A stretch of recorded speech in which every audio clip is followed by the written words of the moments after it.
My brother forged mom's signature to steal her house, so I recorded him confessing and played it in court. I was 29 when mom had her stroke. The doctor said she'd recover, but it would take months of rehab. While I was researching the best facilities and fighting with insurance companies, my brother was already making plans. Someone needs to handle her finances, he said during our first family meeting at the hospital. I'll take care of everything. You focus on her medical stuff. I should have seen the red flags. The way he insisted on being her power of attorney, how he suddenly became the perfect son, visiting daily with flowers and concerned expressions for the nurses, how he'd pat mom's hand and speak loudly about being there for her. But I was drowning in medical bills and therapy schedules, grateful someone else was handling the endless paperwork. Mom had always been sharp with money. She balanced her checkbook to the penny and knew every detail of her finances. Seeing her struggle to remember basic words broke my heart, but I assumed her assets were safe. 3 weeks later, mom called me crying from her rehab facility. They're saying I don't own my house anymore, she sobbed. The bank called asking about utilities for the new owners. I don't understand what's happening. My blood went cold. Mom had owned that house for 37 years. Dad built it himself before he died. Every board and nail placed with love. It was paid off, worth $340,000,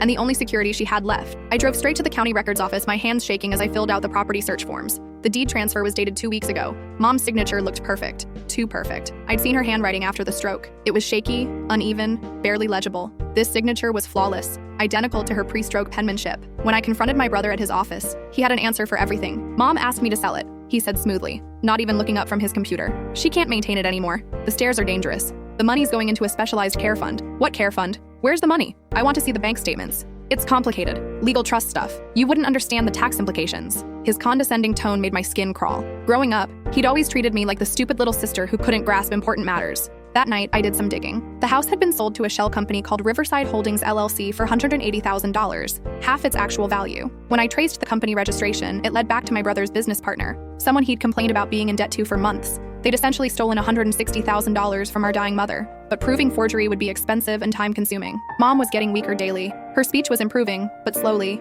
We didn't have months to fight this in court while legal fees piled up. Then I remembered something. My brother's biggest weakness had always been his ego. He couldn't resist bragging when he thought he was smarter than everyone else.